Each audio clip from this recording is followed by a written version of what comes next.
오늘 데살로니가전서 5장 18절 말씀을 통해서 감사의 초대장이라고 하는 제목으로 하나님 말씀 증거하겠습니다.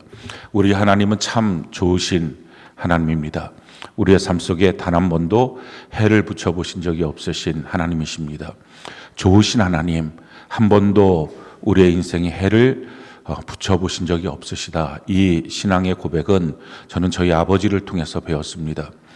저희 아버지가 신설동에 교회가 있다가 잠실로 성전을 이전하고 그때 이제 성전을 건축하게 되었을 때입니다.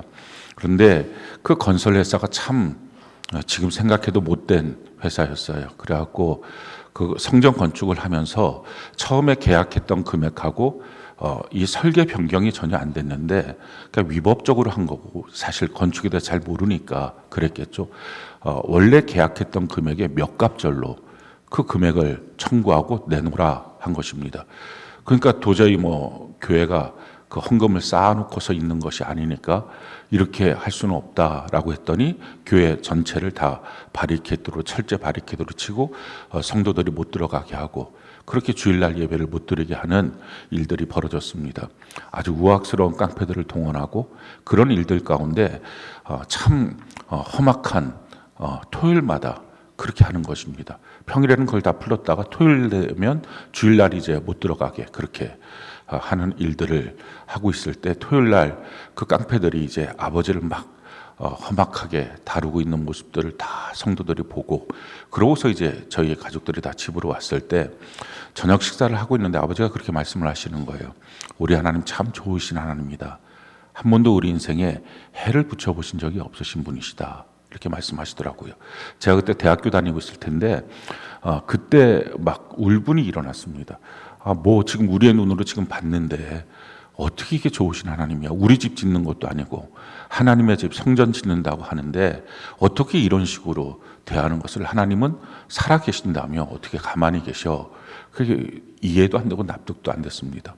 근데 그러고 난 다음에 한 6개월 정도 지나고 난 다음에 코리아나 건설인데 그 회사가 다 불법으로 행했던 것이 드러나고 또 감리를 하는데 건축도 그렇게 뭔가 잘못하고 철근 같은 것도 몇 개 빼놓고 이런 것들이 다 드러나서 도리어 그 건설 회사가 교회 앞에 배상을 하게 되는 그 일들이 법적으로 된 거예요. 그리고 그 회사가 얼마 안 있다가 그 배상하고 난 다음에 부도가 났습니다. 근데 그렇게 이제 한 6개월 이상을 그런 식으로 하니까 동네 사람들이 다 그걸 보고 그러면서 이제 제일 마음에 좀 걸렸던 것이 이게 지금 교회가 성전을 이전했는데 전도가 돼야 되는데 전도가 될까 오자마자 이렇게 싸우고 울고 깡패들이 동원되고 이런 모습들을 보면서 전도가 될까 했는데 6개월 지나고 구름대 같이 그 동네 주민들이 몰려오는 거예요. 그때 깨달았어요. 사람들이 제일 좋아하는 게 싸움 구경이다. 도대체 이 교회는 뭐야? 뭐 이렇게 갖고 요란스러워. 하고서 가만 보니까 성도들은 교회 마당에서 울고 있고 깡패들이 막 우악스럽게 몽둥이들도 설치고 이거 뭔가 근본적으로 잘못됐구나 하고서 얼마 있다가 그 회사가 부도났다는 걸 알고 이 교회가 착한데 괴롭힌 거였구나. 그러니까 약한 자들을 사람들은 좋아하잖아요. 위해 주잖아요. 막 다 그렇게 교회가 그냥 오자마자 본당 만석이 되는 그 일들이 일어났습니다. 정말 하나님은 우리 인생에 해를 붙여보신 적이 없어요. 잠깐 고난이 몰려올 때도 있고 좀 낮아질 때도 있지만 신명기 8장 16절에 있는 말씀처럼 마침내 복을 주십니다. 할렐루야. 그렇기 때문에 우리가 어떤 고난과 어려움을 겪어도 그 자리에서 뿌리를 내리고 우리의 모습이 주님의 뜻대로 자꾸 변화되고 그렇게 있으면 끝까지 버티면 그가 이기는 것입니다. 하나님이 그들과 함께하여 주시는 것입니다. 하나님 앞에 서서 그렇게 변화받는 은혜가 꼭 있기를 바랍니다. 중요한 것은요, 우리 하나님이 이렇게 좋은 것만 주세요. 잠깐 낮추기도 하시고 또 우리를 잠깐 시험하고 그런 모습도 있지만 결국은 복을 주십니다. 하나님 그런데 그 복을 잠깐만 주시는 게 아니라 영원히 주시길 원하십니다. 그래서 우리를 구원하시는 거예요. 구원해서 영원한 천국에 들어가서 영생을 소유하도록 그것이 하나님의 뜻입니다.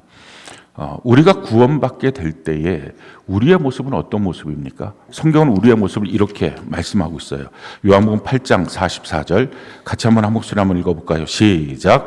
너희는 너희 아비 마귀에게서 났으니 너희 아비의 욕심대로 너희도 행하고자 하느니라. 그는 처음부터 살인한 자요 진리가 그 속에 없으므로 진리에 서 있지 못하고 거짓을 말할 때마다 제 것으로 말하나니 이는 그가 거짓말쟁이요 거짓의 아비가 되었음이라. 마귀의 자식이다 라는 것입니다. 우리가 뭐 대단하게 착하고 선하고 좋은 사람인 것 그거 아닙니다. 예수님이 아예 우리의 본질을 보여주셨습니다. 너는 마귀 자식이야. 마귀의 모습을 그대로 빼닮았어 라고 말하는 것입니다. 우리 안에 처음부터 욕심이 있고 처음부터 살인할 만큼의 미움이 있습니다. 또 거짓이 아예 우리의 근본이 되고 있습니다. 그러니까 이게 다 우리 안에 장착되어 있는 거예요. 그러니까 욕심이 있어서 그 욕심으로 무엇인가를 행합니다. 밖에서부터 욕심이 들어온 것 같지만 저걸 보니까 내가 욕심이 생겼어 라고 처음에 말하는 것 같지만 사실은 그게 안 보이면 그럼 이제 더 이상 욕심이 없어져야 되잖아요. 그래서 내가 만약에 이루었다. 그럼 욕심이 없어져야 되잖아요. 근데 또 다른 것이 욕심이 생기는 거예요. 그러니까 욕심이 우리 안에 아예 장착되어 있는 것입니다. 또 미운 거, 누군가 막 죽이고 싶을 만큼 미운 거, 그 사람이 안 보이면 이제 더 이상 미워하지 말아야 되잖아요. 근데 참 신기한 거는 자꾸 또 다음에 그 누군가를 미워할 대상을 자기도 모르게 찾고 있어요. 그러니까 미움이 우리 안에 장착되어 있는 거지 그 사람이 미웠기 때문에 미운 게 아닌 것입니다.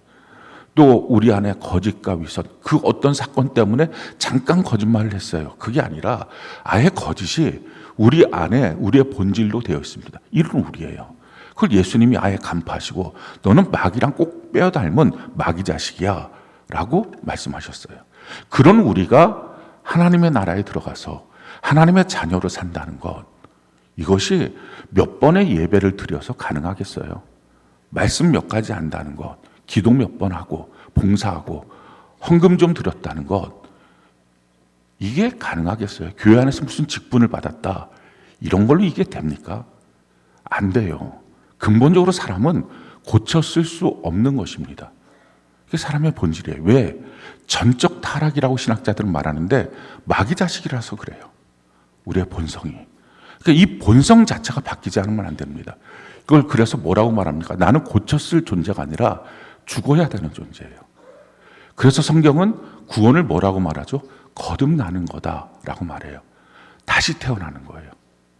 그냥 종교성을 갖고 계속 교회를 나오고 뭔가 성숙하고 뭔가를 가지면 바뀌어지는 게 아니라 아예 다시 태어나야 돼.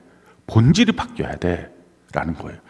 교회를 아무리 오래 다녀도 교회 안에서 어떤 봉사를 해도 소용없어요. 다시 태어나야 돼요. 근데 다시 태어나는 것, 물과 성령으로 태어나는 거잖아요. 요한복음 3장에 보면 물이 뭐죠? 침례죠. 침례가 뭡니까? 물속에 완전히 잠기는 거예요. 그것은 내가 죽었음을 상징하는 것입니다. 그리고 다시 올라와요. 예수와 함께 다시 살아난 것입니다. 그러니까 거듭남은 뭐예요? 죽고 사는 거예요. 근데 사는데 어떻게 삽니까? 물과 성령, 성령께서 하시는 것은 예수님이 나의 주인이시다. 전에는 내가 주인인데 이제 예수님이 주인이시다 하고 주인이 바뀌어진 것입니다. 내 마음대로, 내 생각대로, 내 감정대로, 내 기준대로 행하지 않아요. 예수님이 주인 되신 거예요. 이게 거듭남이에요. 거듭나야만 그게 성도예요. 거듭나지 않으면 아무리 그 사람이 교회를 오래 다녀도 직분이 목사든 장로든 권사든 집사든 교회 안에서 셀장을 했던 뭘 했던 다 소용없어요. 거듭나야 돼요. 성령으로 교회 안에서 거듭나야 됩니다. 거듭나면 그것 다시 태어난 거잖아요. 그럼 어떻게 하죠? 그 다음부터는 자라나야 합니다. 성경은 그것을 우리에게 이렇게 말씀하고 있어요. 에베소 4장 13절로 16절 같이 한번 한 목소리 읽어볼까요? 시작. 우리가 다 하나님의 아들을 믿는 것과 아는 일에 하나가 되어 온전한 사람을 이루어 그리스도의 장성한 분량이 충만한 데까지 이르리니 이는 우리가 이제부터 어린아이가 되지 아니하여 사람의 속임수와 간사한 유혹에 빠져 온갖 교훈의 풍조에 밀려 요동하지 않게 하려 함이라. 오직 사랑 안에서 참된 것을 하여 범사에 그에게까지 자랄지라. 그는 머리니 곧 그리스도라. 그에게서 온 몸이 각 마디를 통하여 도움을 받음으로 연결되고 결합되어 각 지체의 분량대로 역사하여 그 몸을 자라게 하며 사랑 안에서 스스로 세우느니라. 첫 번째, 하나님을 아는 것, 믿는 것이 하나가 돼서 이제 온전한 사람이 된다. 온전한 사람이 뭡니까? 이제 하나님의 자녀가 된 거예요. 그 전까지는 마귀 자식이에요. 이게 거듭나예요. 그 거듭나서 그 다음에 그리스도의 장성한 분량까지 자라나야 된다. 어떻게 자라나느냐? 그 자라나의 방법은 사랑 안에서 참된 것을 말하라. 그러니까 진리의 말씀을 말하는 것. 하나님의 말씀으로 자라나는 것입니다. 어린아이 같이 하나님의 말씀을 공급받고 자라나는 것. 그 다음에 또 필요한 게 뭡니까? 서로 상합되고 결합돼서 자라나는 것입니다. 우리 혼자서 자라날 수 없어요. 왜? 우리의 근본적인 죄성은 각기 제 길로 가는 거였습니다. 이사야 53장 6절에 보면 그 죄악을 주님이 담당하셨어요. 그러니까 혼자서는 결코 안 됩니다. 다른 말로 말하면 성령으로 거듭나고 성경으로 자라나고 교회 안에서 자라나야 온전하게 자라날 수 있다. 지금 이 사실을 말씀하고 있습니다. 마지막 시대 무엇보다 중요한 것, 그것은 교회예요. 사도 바울이 어떻게 사도 바울이 되었습니까? 원래 사울이었었죠. 그는 다메섹에 가서 예수 믿는 그 사람들, 그 교회를 핍박하고 죽이기 위해서 다메섹으로 가고 있는 길 가운데 강력한 빛이 하늘로부터 옵니다. 그래서 그 하늘로부터 온 빛 가운데 팍 쓰러지죠. 그래서 사울이 이렇게 말해요. 주여 누구십니까? 그랬더니 하늘로부터 음성이 들립니다. 너가 박해하는, 너가 핍박하는 예수야 라는 것입니다. 사도 바울이 들었던 음성은 이거 하나예요.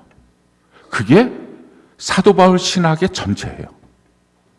그 신학을 근거로 13권의 서신서를 썼고 그게 신약 성경 전체의 신앙의 고백입니다. 이게 왜 이렇게 중요한 말이냐면은 사도 바울은 우리가 아는 것처럼 바리새인 출신입니다. 가말리엘의 출신이고요. 바리새인들은 구약 성경 전체를 완전히 암송했던 사람들이에요. 성경에 정통했어요. 근데 그들이 갖고 있던 그 신학관은 뭐냐면은 하나님은 너무 높고 사람은 너무 천박하고 죄인이고 아마레츠, 땅에 속한 사람들, 이렇게 히브리 원어로 말을 하는데 그런 존재라고 하는 의식을 갖고 있었어요. 그 당시에 전체 세계, 세계라고 하면 그 근동 지역하고 그 그리스하고 로마 이 지역이 세계인데 이 세계의 그 철학 사상은 플라톤이었습니다. 우리가 아는 것처럼 영은 되게 순결하고 육은 되게 형편없고 죄악되고 이런 철학적 사고방식을 갖고 있었던 거죠. 그런 철학적 사고방식을 갖고 있었는데 그 유대인들이 갖고 있는 것은 하나님은 너무 높고 사람은 너무 더럽고 이거였어요. 이런 상태였기 때문에 얼마나 하나님을 막 높이 여겼냐면은 성경을 다 필사를 했었는데 그때 당시에 주로 쿰란파들이 필사를 많이 했습니다. 쿰란파들이 있었던 데가 사해 지역에 있는 동굴 속에서 주로 이걸 필사를 하고 그랬었는데 필사를 하고 가다가 여호와, 야훼 이 단어가 나오면 필사를 딱 멈추고 가서 목욕을 합니다. 근데 사해 지역은 물이 없잖아요. 그게 소금물이잖아요. 그게 목욕하면 안 되니까 가서 요단강까지 가서 목욕을 합니다. 3시간 걸어가서 목욕하고 3시간 오는 거예요. 그러고 다시 목욕하고 난 다음에 성경을 필사를 했어요. 이만큼 그들은 여호와라고 하는 걸 너무 높게 그렇게 생각을 하고 경외한 것이죠. 뭐 나쁜 건 아닙니다. 좋은 거죠. 그런데 그렇게 경외하는 그 마음을 갖고 있었기 때문에 여호와라고 하는 이름을 못 붙였어요. 우리가 여호와라고 하기도 하고 야훼라고 하기도 하고 뭐 이름이 그렇게 있어요. 왜 그렇게 됐냐면은 그건 자음만 있어요. 히브리어로 모음이 안 붙어 있어요. 한 번도 유대인들이 불러본 적이 없는 이름이에요. 그러니까 정확한 이름이 뭔지를 몰라요. 그래서 야훼라고 한다, 여호와라고 한다, 뭐 여러 가지 이름이 있지만 아무도 정확하게 모르는 이름입니다. 그만큼 불러본 적이 없어요. 그래서 성경을 읽다가 그 여호와, 야훼가 나오면 아도나이 이렇게 바꿨어요. 주님 이름을 못 불렀어요. 그렇게 봤던 존재입니다. 근데 그 유대인들의 신학적 사고방식이 그런 거였는데 예수님이 오셔서 뭐라고 말합니까? 하나님이 인간을 구원하기 위해서 육체가 되었다. 사람이 됐다는 것입니다. 그러니까 그들의 사고방식에서는 이해가 안 되는 거예요. 이게 무슨 말도 안 된다. 그래서 예수님을 죽였어요. 십자가에. 신성모독으로. 하나님을 막 없이 여겼다. 그래서 하나님은 어떻게 인간이 돼? 라고 생각해서 죽인 것입니다. 그리고 그들을 따르고 있는 교회를 죽이는 것, 사도 바울이 그 죽어갈 때의 모습들을 보면 교인들이 너무 순결하고 너무 아름답고 천사 같은 거예요. 스데반 집사가 죽을 때도 그렇고. 그게 뭔가 마음이 좀 괴롭기도 하고 캥기기도 했지만 자기의 신학적 생각 속에서는 죽여도 마땅한 거예요. 왜? 신성모독이니까. 그걸 따르고 있으니까. 죽여도 마땅하고 생각하고 다메섹까지 가고 있는데 거기에서 위에서부터 소리가 들린 거예요. 너가 핍박하는 예수야. 사도 바울이 받았던 충격은 뭡니까? 이게 실제라고? 하나님이 인간이 되셨다고? 하나님이 인간이 되셔서 인간의 죄를 짊어지셨다고? 아니 이 정도로 인간을 사랑하신다고? 아니 이 정도로 우리를 구원하는 것이 진심이라고? 이게 충격이었어요. 근데 거기서 더 큰 충격을 받는 거예요. 사도 바울은 예수님을 한 번도 육체적으로 본 적이 없어요. 가서 말을 하거나 뭐 욕을 하거나 침을 뱉거나 한 적이 없어요. 왜? 예수님은 예루살렘과 유다에 주로 또 갈릴리에 사셨던 분인데 사도 바울은 다소에 있었습니다. 만날 수 없어요. 거리적으로. 그런 사도 바울한테 예수님이 너가 핍박하는, 사도 바울이 오직 했던 거는 교회만 핍박했어요. 나는 교회를 핍박했지 예수 아닌데요? 라고 할 수 있었는데 거기서 받은 충격이 뭡니까? 교회가 뭐예요? 예수님이 불러주신 것, 너 이렇게 불러주신 것, 그게 교회잖아요. 근데 그 교회가 지금 예수님이 뭐라고 말하는 거예요? 너는 나를, 교회가 하나님이라는 거예요. 교회가 예수님이라는 거예요. 사도 바울이 받은 충격은 너무 큰 거예요. 하나님과 인간이 이만큼 떨어져 있어요. 이런 신학적 사고방식을 갖고 있던 그가 하나님이 인간이 되셨고 인간을 불러놓은 그 교회가 하나님이야? 그게 예수님이야? 이 받은 충격. 그래서 사도 바울의 인생이 다 바뀌어버린 거예요. 그 사고방식 때문에 신앙의 고백이 어떻게 합니까? 교회는 그의 몸이니 너희는 그 몸인 교회의 지체니.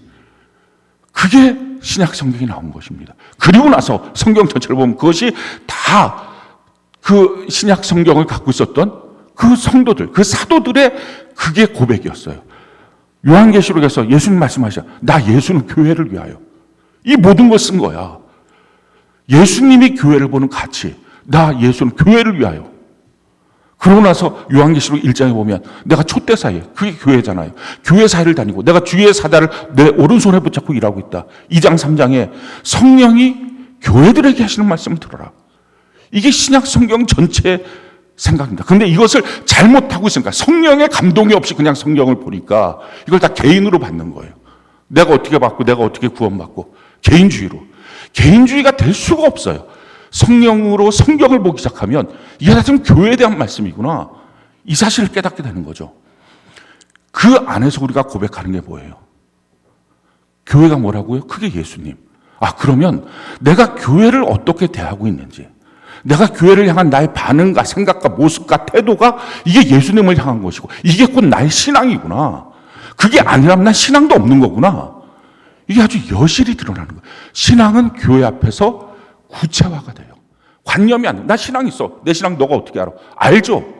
교회를 대하는 너의 태도를 보면 알아. 이게 우리가 구체적으로 아는 것입니다. 예배를 드리는 너의 태도를 보면 알아. 너 신앙이 뭔지. 이게 다 드러나 버리는 거예요. 근데 거기서 또 한 가지가 있죠. 너 주님이 불러주신 거죠. 그게 교회잖아요. 예수님을 머리로 하는, 예수님을 믿는 너 이게 곧 예수야. 이게 곧 하나님이야.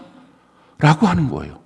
자, 이 신앙의 고백, 이게 신약 성경의 신앙의 고백인데 이건 말하기를 싫어해요. 왜 싫어합니까? 우리가 지금까지 봐왔던 교회는 뭐예요? 형편없는 모습들이에요. 사람들의 모습. 좀 지저분하고 더럽고 죄도 많고. 그래서 비판도 하고 부패성도 있고 문제가 많다라고 말할 수 있는 그런 것들이에요. 근데 그게 예수라고? 이게 말이나 돼? 하는 마음 때문에 야 그럼 교회 우상주의야? 이런 식으로 갖다 이름을 붙여버릴 수도 있는 거죠. 근데 그게 아닌 거예요. 너 이게 교회인데 주님 불러주신 것 그게 교회라면 그게 예수님이라면 이제 우리가 어떻게 이 교회가 정말 예수님으로 만들어 가야 할 것인가. 이게 숙제예요. 그게 신앙이라는 거예요. 신앙은 정말 구체화되는 거예요. 나나 너 이게 예수님이라면 그 안에 속해 있는 나, 너 이게 다 원숭이라고 합시다. 그 원숭이 3명 모여 있는데 이게 예수 공동체야. 무슨 말이나 돼요? 이게 원숭이 공동체지? 그러니까 그게 아니잖아요. 너 이게 다 뭐가 돼야 돼요? 예수. 작은 예수들이 돼야 모였을 때 예수 공동체가 되잖아요. 그러니까 구원이 뭐예요? 이게 신앙이고 이래야 천국 간다. 개인이 아니라 교회가 천국 간다 하는 말은 이렇게 돼야 된다는 거예요. 교회 생활 안에서. 이렇게 되는 것.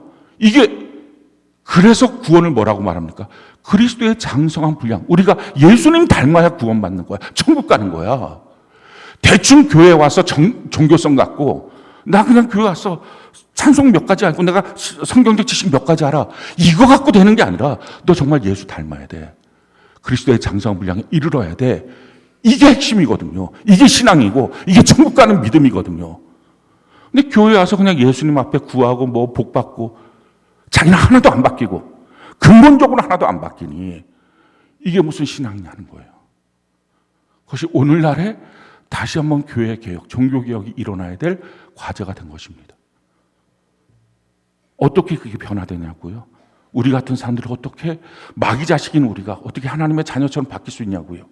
에스겔 37장에 보면 에스겔을 데리고 하나님이 그 골짜기 가운데 갑니다. 골짜기 아주 뼈가 바싹 마른 그 시체인데 살도 없는 그 뼈만 있는 데를 보여줍니다.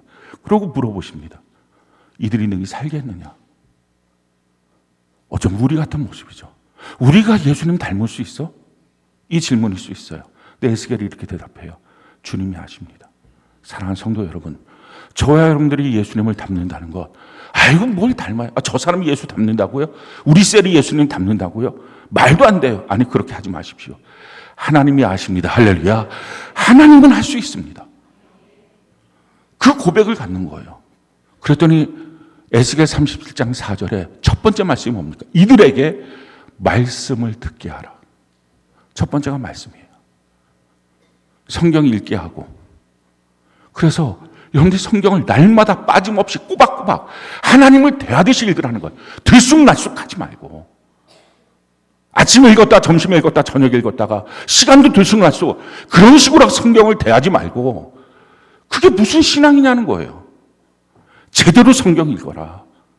그리고 성경 읽는 것 안에서 온전하게 주일 성수하고 경청해라 말씀을. 그리고 반복해서 왜 듣는 것이 아무리 경청해도 뭐 한 30%도 다 못 들으니까 주중에 유튜브를 통해서 반복해서 들어라.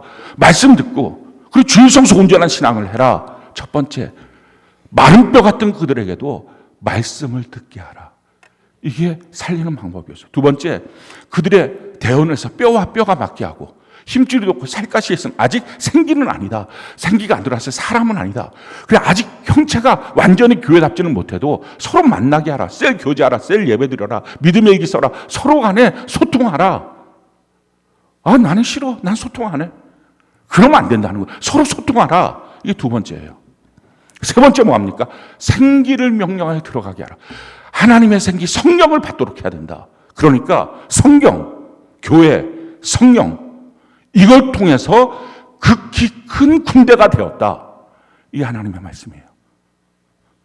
우리 교회가 올해 성령 성경 교회, 지금 주일 예배 드리고 있는 사람들의 93%가 성경을 읽고 있어요.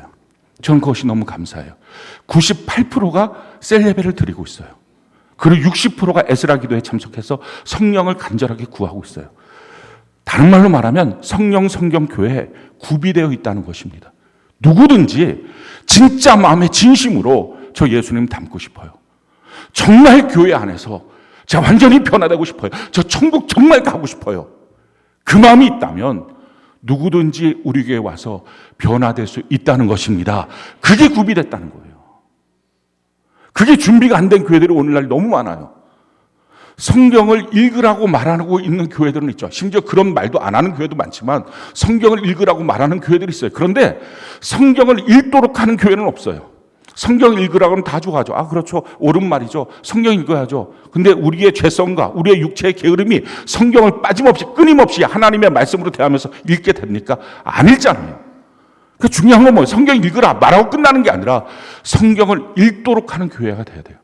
성경을 읽으라 그거 갖고 안 되고 너 오늘 성경 읽었니? 왜 밴드에 안 올려? 올려야지. 식사 100개. 뭐 이런 안에서부터 막 뭐가 확 이제 올라오죠. 그거 올라오는 거 누가 몰라서 그렇게 합니까? 해야지. 안 그러면 우리의 이 게으름과 육체의 죄성이 하나님의 말씀 앞에 섭니까? 그걸 바꿔야지. 언제까지 그 육체, 그 죄성들을 따라가게 만들어 놓을 거냐고. 주님의 때가 곧 오는데 지옥 갈 겁니까? 주일 예배 성수하게 하고, 그리고 셀로 모이라고 그러고, 셀 교제하고, 일기 쓰라 그러고, 그거 다 준비되어 있는 거예요. 그리고 에스라 기도에 참석해 성령 받아라, 기도해라 하는 것입니다. 사랑하는 성도 여러분, 이게 구비되어 있어요. 중요한 건 뭐예요? 자기 마음속에 정말 1순위로 나 예수님 닮기 원해요. 정말 구원받기 원해요. 정말 저 천국 가기 원해요. 그런 사람들은 다 돼요. 누구든지 와서 다 바뀌어요. 근데 그 마음이 없는 사람은 안 바뀌어요. 안 바뀌는 걸 어떻게 해요? 그냥 지옥 가야지. 바뀌어야 돼요. 중요한 건 뭐예요? 마음이 바뀌어야 돼요. 마음이. 성경은 우리에게 이와 같이 말씀합니다. 빌립보서 2장 5절 같이 한번 읽어볼까요? 시작. 너희 안에 이 마음을 품으라. 곧 그리스도 예수의 마음이네. 예수 마음을 품는 것입니다. 그게 아니라 교회만 왔다 갔다 하는 이 종교성, 뭐에 쓸모가 있습니까? 오래 교회 다녔다는 그 종교성 어디에다 써먹습니까? 하나도 써먹을 데가 없는 거예요. 그거 갖고 뭐 하는지 아십니까? 사람들이 교회 판단하고 비판하고. 그 왜 판단하고 비판합니까? 무지해서, 그러니까 무식해서 그런 거예요. 무식해서. 교회가 뭔지를 모르니까. 이게 예수님이구나, 이 사실만 알아도 신약 성경을 성령의 감동을 받고 제대로 읽기만 했어도 그런 짓은 못합니다. 그렇게 해요.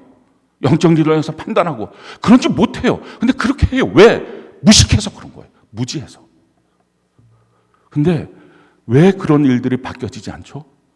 마음이 안 바뀌어서. 교회는 나오는데 예수 마음을 품어라. 그게 정말 구원이 뭡니까?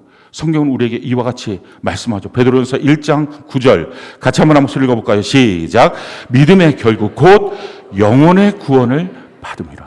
믿음의 결국이 뭐예요? 영혼의 구원, 마음의 구원을 받는 것입니다. 이렇게 우리의 마음이 바뀌어져서 진짜 완전히 새로운 피조물, 그게 되는 거예요. 새로운 피조물이라는 것은 그냥 교회를 안 다니던 사람이 교회를 오는 게 아니라 완전히 교회를 와서 예수님 닮은 모습으로 바뀌어지는 것. 마귀 자식이 하나님의 자녀로 바뀌어지는 것. 성경은 우리에게 이렇게 말하죠. 고린도후서 5장 17절 같이 한번 읽어볼까요? 시작. 그런즉 누구든지 그리스도 안에 있으면 새로운 피조물이라. 이전 것은 지나갔으니 보라 새 것이 되었도다. 어저께까지만 해도 형편없는 마귀 자식이라 할지라도 괜찮습니다. 이제 우리가 마음이 바뀌어야 돼요. 1순위로 내가 구원받기 원합니다. 교회 나오면 구원이 아니잖아요. 중세 카톨릭 때 종교개혁이 일어났어요. 교회개혁이. 근데 중세 카톨릭은요, 어떤 시대였냐면은 성경을 읽거나 성경을 자기 집에 놔두기만 해도 마녀라고 걸려서 죽였어요. 불태워 죽였어요. 너가 뭔데 성경 읽어? 이거였어요. 성령을 구하거나 성령을 받기만 해도 마녀라고 죽였어요. 교회가 뭔지도 몰랐어요. 교회 나와서 오직 7성례, 성례를 참석하는 거였어요. 미사 드리는 거였어요. 그래갖고 떡 하나 먹고 포도주 하나 마시고 그러면 자기가 은혜를 받았다는 거예요. 그리고 천국 간다는 거예요. 아무것도 없는 깡통. 근데 그 당시에 중세 카톨릭의 모든 사람들이 중세 카톨릭이잖아요. 교회 밖에 있는 사람은 없었어요. 근데 교회 밖에 있는 사람들은 아무도 없지만 교회 안에 있는 사람이 하나님의 백성이고 천국 백성이냐? 그건 아니었어요. 거의 없었어요. 그 종교개혁이 일어날 만해요. 그래갖고 루터에 의해서 성경을 딱 제시하니까 다들 깜짝 놀란 거예요. 야, 정말 성경이 이런 거라고? 우리가 이걸 믿어야 된다고? 지금은 어떻습니까? 지금도 똑같아요. 성경 읽으라고는 하지만 읽도록 안 해요. 그러니까 성경 안 읽어요. 우리 교회 오기 전에 성경 읽독한 성도들, 다른 교회에서도 우리 교회 많이 왔는데 거의 없어요. 그가 권사든 집사든 장로든 소용없어요. 거의 없어요. 성령 구하지도 않아요. 우리 교회 지체 중에 그 남편, 네, 형의 아내, 그러니까 촌수로는 형님이죠, 형님. 가란마을에는 큰 교회, 일산에도 있고 가란마을도 있는 큰 교회. 거기를 다니는 거예요. 그 형님한테 성령을 구하고 성령을 받고 거듭나셔야 돼요. 그렇게 하고 예수 제대로 믿고 구원받으셔야 돼요. 했더니 그분이 하는 말이 성령? 나 듣지도 못했는데? 저는 사도행전 19장을 보는 것 같았어요. 사도행전 19장에 사도 바울이 가서 에베소 교회에 너희가 믿을 때 성령 받았느냐? 했더니 그들이 저는 성령이 있다는 말 듣지도 못했습니다. 그렇다니까요. 그리고 교회가 뭐예요? 교회는 없어. 그냥 예배를 드리러 가는 곳일 뿐이지 교회가 뭔지 상합하고 결합돼서 이게 없는 거예요. 내 자아를 처리하고 죽이고 이게 없는 거예요. 그냥 가는 거예요. 다니는 교회. 예배 드리러 다니는 교회는 있어도 교회 자체가 뭔지를 전혀 몰라요. 그리고 자기는 믿음이 있대. 이 믿음 갖고 천국 간대. 그 믿음이 뭐예요? 성경도 안 읽었죠. 성령도 없었죠. 그러니까 설교 시간에 들은 몇 가지 자다 깨다 하면서 들었던 건 몇 가지 지식, 자기가 알고 있었던 종교적 전통적 생각들, 교회에 대한 세상 사람들의 상식들, 이거 합쳐져서 자기의 감정이 합쳐져서 그게 믿음이라는 거예요. 이 믿음이 어떻게 믿음이 됩니까? 믿음은 오직 로마서 10장 17절에 그리스도의 말씀에서부터 믿음이 난다. 100% 말씀이어야 믿음이지. 이것저것 합친 게 무슨 믿음이에요. 그 믿음 갖고 천국 갈 수도 없는데 이런 걸 갖고서 오늘날 자기가 믿음이 있다고 착각하고 사는 것입니다. 종교개혁이 일어나야 돼요. 교회개혁이 일어나야 돼요. 정말 성경 읽고 성령 받고 그렇게 있어야 됩니다. 사랑하는 성도 여러분. 그래서 저는 여러분들에게 선포합니다. 예배 나오는 이유, 교회 나오는 이유가 뭐예요? 구원이라면, 그리고 그것이 자기의 인생의 1순위라면 그 진실한 거겠죠. 천국이 있다는 걸 정말 믿고 있다면, 그렇다면 구원이 1순위겠죠. 그렇다면 무엇보다도 구원받고 예수님을 닮아가도록 구비되어 있잖아요. 성경 읽어야 돼요. 주일 성수하셔야 돼요. 셀로 모여야 돼요. 서로 소통해야 돼요. 기도에 참석해서 기도해야 돼요. 성령 받아야 돼요. 그래서 진짜 그리스도인 되고 예수님을 닮아가는 은혜가 있기를 바랍니다. 아무리 교회가 구비해놔도 올해 그것이 완성됐다고 말하고 내년부터 이제 성경적 교회가 뭡니까? 진짜 예수님을 닮아 있는 공동체를 만드는 것, 예수 공동체 만드는 것. 그래서 섬김도 하고 감사도 하고 전도도 하고 은혜와 진리를 드러낼 수 있는 공동체 만들자. 이거를 아무리 말해도 자기 마음이 이게 1순위가 아니면 하면 좋지만 안 해도 말지 하면 종교인이죠. 지옥 가야지. 그러면 뭐하러 교회는 나와요? 변화되려고 나오는 건데, 예수 믿고 구원받기 위해서 나오는 건데, 우리 진짜 예수 믿고 구원받고 영원한 천국 가는 은혜가 넘치기를 바랍니다. 성경이 우리에게 뭐라고 말씀합니까? 로마서 8장 29절로 30절 우리 같이 한번 한 목소리 읽어볼까요? 시작. 하나님이 미리 아신 자들을 또한 그 아들의 형상을 본받게 하기 위하여 미리 정하셨으니 이는 그로 말미암아 많은 형제 중에 맏아들이 되게 하려 하심이라. 또 미리 정하신 그들을 또한 부르시고 부르신 그들을 또한 의롭다 하시고 의롭다 하신 그들을 또한 영화롭게 하셨느냐. 미리 하신 자들을, 저와 여러분들이 우연히 길 가다가 걸려든 게 아니에요. 하나님이 미리 하셔서 거듭나게 하고 싶어서 영원히 하나님과 함께 하도록 우리를 사랑하셔서 주님이 불러주신 것입니다. 왜요? 예수님 닮은 모습 만들기 위해서. 그렇다면 우리가 그 일 가운데 주님 앞에 믿음으로 달려가는 은혜가 있기를 바랍니다. 자, 어떻게 우리가 그 길을 달려갈까요? 첫 번째, 순종이에요. 우리가 다 알지 못하잖아요. 주님의 뜻을 다 깨닫고 내가 다 알면 움직일게요. 그거 불가능해요. 주님이 나를 어떻게 인도하실지 우리는 다 알지 못하지만 주님의 인도 앞에 우리가 순종하는 것입니다. 성경은 우리에게 이렇게 말하고 있어요. 고린도후서 10장 5절 같이 한번 목소리 읽어볼까요? 시작. 하나님 낮은 것을 대적하여 높아진 것을 다 무너뜨리고 모든 생각을 사로잡아 그리스도에게 복종하게 하니. 먼저 생각이 복종해야 돼요. 교회에 나오는 어떤 모습, 행동, 종교에 참석하는, 예배에 참석하는 어떤 행위가 아니라 우리 마음 자체가 바뀌어야 돼요. 하나님의 말씀 앞에 복종되겠습니다. 이 마음으로 바뀌어야 돼요. 어떤 분들은 그럽니다. 다 아는데요, 제가 좀 버겁네요. 천천히 가고 싶어요. 절대로 그렇게 하지 마십시오. 왜냐하면 100% 마귀밥 됩니다. 성경은 우리에게 이렇게 말하고 있어요. 신명기 25장 17절로 18절 같이 한번 읽어볼까요? 시작. 너희는 애굽에서 나오는 길에 아말렉이 내게 행한 일을 기억하라. 곧 그들이 너를 길에서 만나 내가 피곤할 때에 내 뒤에 떨어진 약한 자들을 쳤고 하나님을 두려워하지 아니하였느니라. 마귀성을 그대로 갖고 있는 아말렉이 했던 것은 뒤에 떨어져 있는 약한 자들 치는 것입니다. 천천히 갈게요. 제가 안다고요. 가겠다고요. 하지만 제 생각이 좀 정리되면, 제 삶의 여러 가지 일들이 좀 복잡한 것들이 정리되면 천천히 갈게요. 마귀가 놔둡니까? 성경은 말이에요. 너 천천히 오면 마귀 밥 돼. 즉각 순종, 절대 순종, 완전 순종, 완결 순종하는 은혜가 있기를 바랍니다. 두 번째 어떻게 돼요? 주님이 나를 인도해 가실 때, 주의 몸된 교회로 부르시고 나를 인도해 가실 때 우리가 해야 될 일, 그것은요, 회개하는 거예요. 우리가 얼마나 잘못할까요? 말도 잘못하고 행동도 잘못하고 생각도 잘못하고 수없이 잘못하겠죠. 회개해야 돼요. 회개하지 않으면 반복됩니다. 죄는 한 번 붙으면 잘 안 떨어져요. 오직 회개를 통해서만 떨어져요. 마음과 생각의 틀을 바꾸고 하나님 앞에 자백하는 것입니다. 내가 잘못했습니다. 여러분들이 한번 잘 생각해 보세요. 내가 주님 앞에 진지한 마음으로 자백했던 적이 있는가? 그냥 다른 걸로 퉁치려고 그래요. 뭐 봉사하는 걸로 퉁치고, 헌금하는 걸로 퉁치고, 찬송하고 그냥 눈물을 흘리는 걸로 퉁치면 안 돼요. 철저하게 회개하셔야 돼요. 제가 잘못했습니다. 그 고백을 하는 것입니다. 성경은 우리에게 이렇게 말합니다. 요한일서 1장 9절 같이 한번 읽어볼까요? 시작. 만일 우리가 우리 죄를 자백하면 그는 미쁘시고 의로우사 우리 죄를 사하시며 우리를 모든 불의에서 깨끗하게 하실 것이요. 자백하면 끊어집니다. 깨끗하게 됩니다. 그리고 세 번째, 감사하는 거예요. 우리가 하나님 앞에 할 수 있는 반응은 딱 세 가지예요. 순종하고, 잘못한 거 회개하고, 나의 모든 일에 대해서 감사하는 것. 성경은 우리에게 이렇게 말합니다.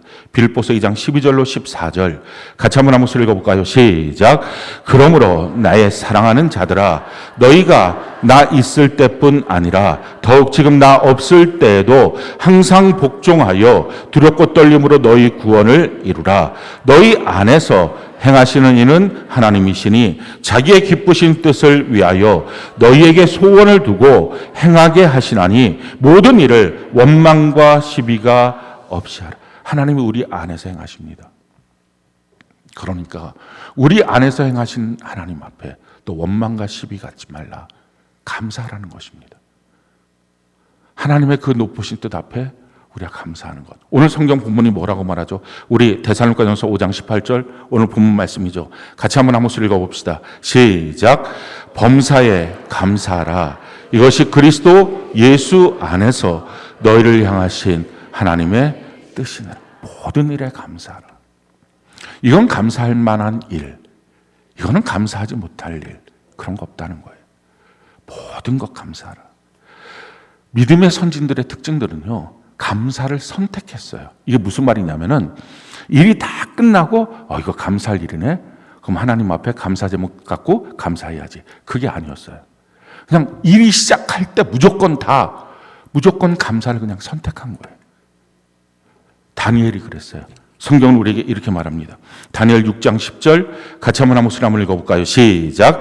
다니엘이 이 조서에 왕의 도장이 찍힌 것을 알고도 자기 집에 돌아가서는 윗방에 올라가 예루살렘으로 향한 창문을 열고 전에 하던 대로 하루 3번씩 무릎을 꿇고 기도하며 그의 하나님께 감사하였더라.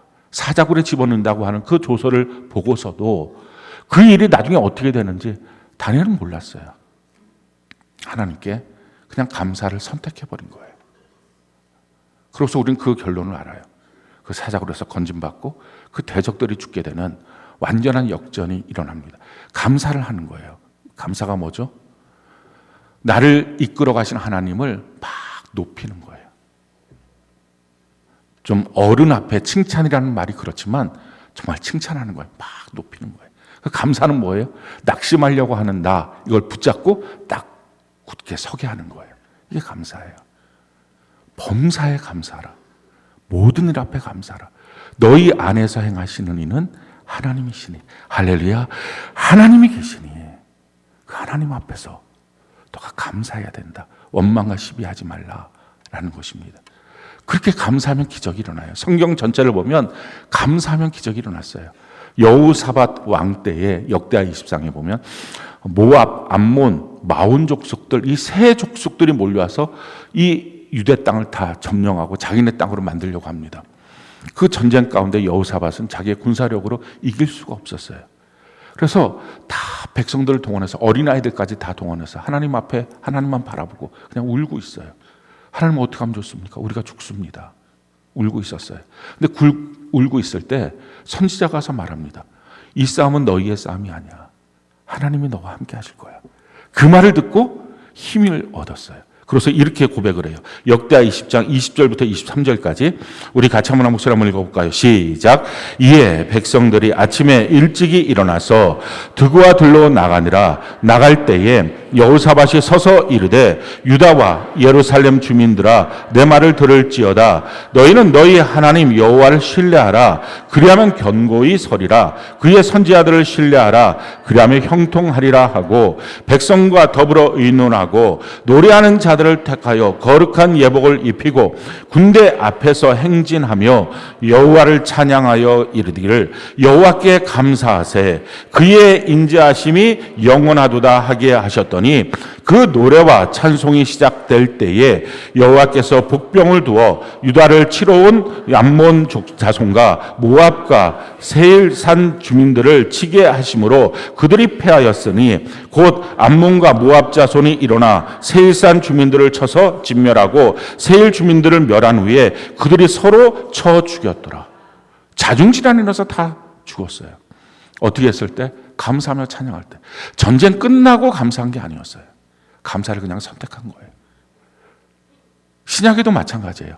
바울과 실라가 빌립보에서 복음을 증거하다가 모함에 걸려서 감옥에 들어갑니다. 매우 치고 그래 맞고 난 다음에 깊은 감옥, 사형수의 감옥에 들어가요. 낙심할 만한데 그들은 그 낙심하는 마음을 다 끌어모아서 하나님께 감사하며 찬양했어요. 성경이 이렇게 말합니다. 사도행전 16장 24절로 26절 같이 한번 읽어볼까요? 시작. 그가 이러한 명령을 받아 그들을 깊은 옥에 가두고 그 발을 착고에 든든히 채웠더니 한밤중에 바울과 실라가 기도하고 하나님을 찬송하며 제수들이 듣더라. 이에 갑자기 큰 지진이 나서 옥토가 움직이고 문이 곧 다 열리며 모든 사람의 매인 것이 다 벗어진지라. 바울과 실라만 구원받은 게 아니라 거기 있던 감옥에 있는 모든 사람들이 다 벗겨졌어요. 감사는 이런 능력이 있어요. 그 비행장 활주로를 가면 활주로 끝에 빨간 등이 있어요. 그 빨간 등은 비행기가 이제 쭉 가면서 우리가 보통 빨간 등 하면 도로에서 멈추는 거잖아요. 근데 비행기는 그게 멈추라는 신호가 아니에요. 너 여기에서는 올라가야 돼. 이제 날아가야 돼. 안 그러면 그냥 부딪혀 죽어. 이런 거. 이륙하라 하는 신호예요. 사랑하는 성도 여러분, 지금 10월 달까지 우리가 오면서 여러 가지가 여러분들의 삶 속에서 빨간 등처럼 들어왔습니까? 어렵고 힘든 문제들이 터졌습니까? 하나님의 뜻은 이거예요. 범사에 감사하라. 그리스도 예수 안에서 너희를 향하신 하나님의 뜻이다. 여러분들이 어떤 상황이든 상관없어요. 그냥 무조건 감사하라. 일이 되고 난 다음에 결론을 보고 감사하는 게 아니라 그냥 감사를 선택하라. 할렐루야. 감사하면 뭐가 돼요? 우리를 이끄시는 하나님을 막 칭송하고 우리를 향해서는 딱 결심하고 굳게 서고 야 이제는 날아 올라가자. 감사로. 날아 올라가자. 이렇게 보자. 11월 한 달 동안 우리가 끊임없이 감사하면서 우리의 삶에 있는 수많은 문제들 앞에 이제는 멈춰서 있지 말고 좌절하고 우리가 거기에 무릎 꿇고 있지 말고 이제 날아 올라가는 은혜의 백성이 되고 하나님의 기적을 체험하는 귀한 역사가 넘치기를 예수님 이름으로 축원합니다.